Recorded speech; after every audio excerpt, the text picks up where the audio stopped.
Part 2, here I come. In case you're new, check out Part 1, where I explained Zelda's Lullaby and the Ballad of the Goddess. Today, I'm going to explain the Songs of Time. Nate Wants to Battle references aside, Zelda's Lullaby, the Sun Song, and of course the Song of Time, all have power over time and the ability to bend it to their player's will. I'm going to start with Zelda's Lullaby, for the sake of completion. How does a simple lullaby have the ability to control time? The song's time-bending power can only be used on the Ocarina of Time. When Impa whistles it, or when Link plays it in the Fairy Ocarina, no one goes back in time. Other songs are shown to retain some of their power when used in other instruments. However, we see none of that when others play this song. I believe that it has something to do with the fact that the Ocarina of Time is made out of time shift stones. Many have speculated this to be the case, and to be honest, it makes a lot of sense.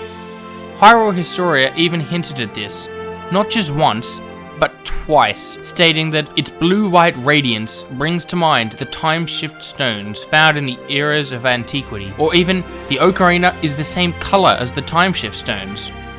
Could they be made of the same material? Which to me sounds like a pretty big hint. Of course, that doesn't explain why the song doesn't have any effect when it's played by Link throughout the game. The good news is, I can explain that. You've probably heard of the goddess Nehru, or at least her oracle, who had an entire game named after her, and a manga. But did you hear about the theory that each triangle from the Triforce represents one of the goddesses, and by extension, each Triforce wielder has some power over the abilities given by that goddess? Luckily, it's pretty easy to figure out who is who. Din is power, and linked to Ganondorf. Farore is courage, and linked to Link. While Nehru is linked to wisdom, and in turn Zelda. And as we all know, Nehru is a goddess with power over time, as shown by her aforementioned oracle. This even makes sense if you look at Sheik. Sheik is shown primarily playing a harp, and what instrument is entirely linked to Nehru and her oracle? That's right, a harp. So that means Zelda's Lullaby only has its power when used with time shift stone instruments and the wielder of Nehru's part of the Triforce. Simple. Now, I move on to the Sun Song, which unsurprisingly is a song which can call or send away the sun. Wow! The song was written by the composer brothers of Hyrule, Sharp and Flat. Each brother spent years working on separate songs to summon the sun and summon the moon, and then ended up combining their research to create the Sun Song. These composers are shown to have been killed by Ganondorf when he was hunting down the time-controlling song which would have allowed him passage into the Temple of Time. Ganondorf, you big palooka, you got the wrong song.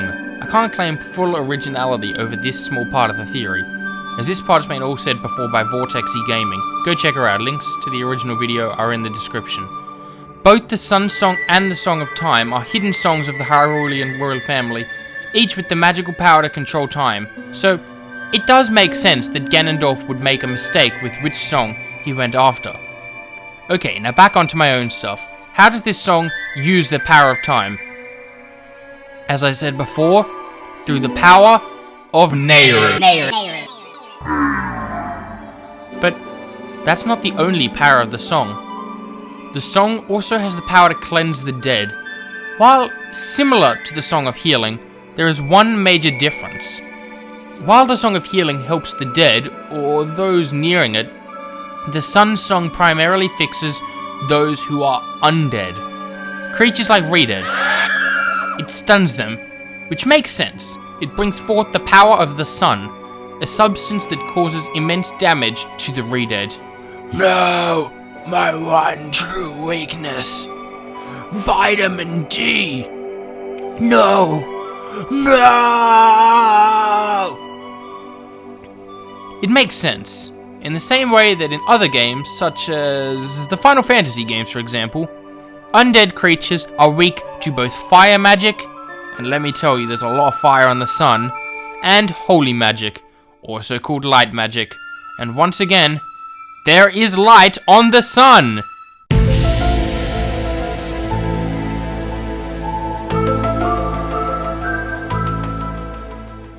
and this allows Link to call out his favorite oath. In blackest day, in blackest night, no Redead shall escape my sight. Let those who worship Redead's might beware my power, green tunics light. Now, for the Song of Time. If there's one song which obviously controls time, this one does it. Always judge a song by its title. Well, also the Song of Inverted Time and the Song of Double Time, but, you know, same song, different speeds. It's all powered by Nehru. Theory done. Except I forgot to mention something.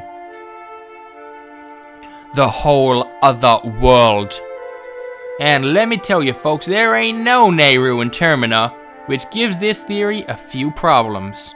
Where could this music's power come from? Well, who was it who actually said that the Golden Goddesses are not in Hyrule? I promise you, it wasn't me. Literally, check all my videos. In Akana Valley, we see symbols of the Triforce, and although they're not painted in the most positive light, there's no denying that it's a Triforce.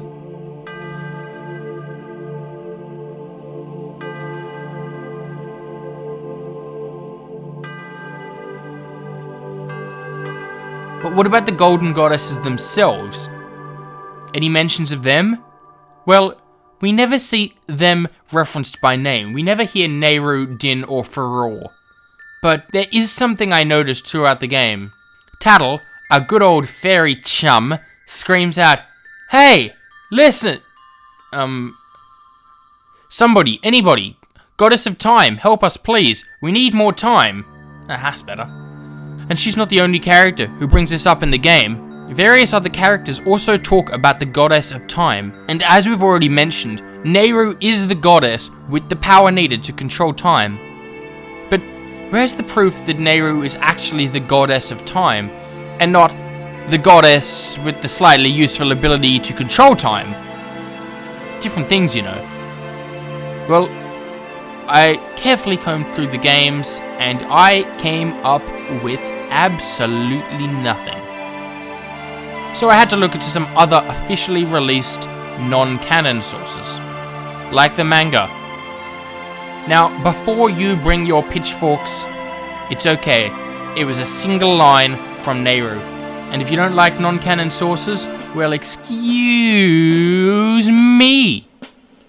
In the Oracle of Ages manga, which, by the way, was one of my favorite mangas in the series, Nehru's oracle brings up the Goddess of Time when she says, "But my fate is certain.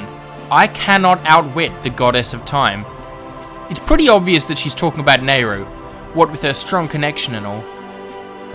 And if that means that Nehru also left power behind in Termina, then it makes sense that the Song of Time, the Song of Double Time, and the Inverted Song of Time have her power to control time. I mean, look at the last letters of Termina. N-A. Nehru? So, not only did I psychoanalyze the 5 songs with time-bending abilities, but I also managed to connect Nehru to Termina. If you agree with any of the points I made in this video, don't forget to slap a like on this video and subscribe to me for some more video game music themed videos from The Gamer Musician.